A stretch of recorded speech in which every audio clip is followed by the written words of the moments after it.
მედლისთვის მადლობა დავით.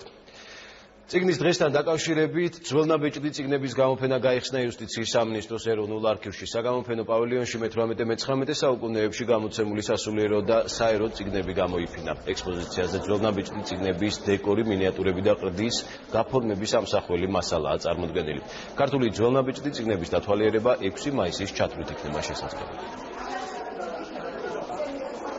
ახლა როგორც საქართველოს სტაბდომში გამოცემული ლიტერატურა, საერო და რელიგიური ხასიათის, ასევე უცხოეთში, ვენეციაში, სტამბულში და ასე შემდეგ.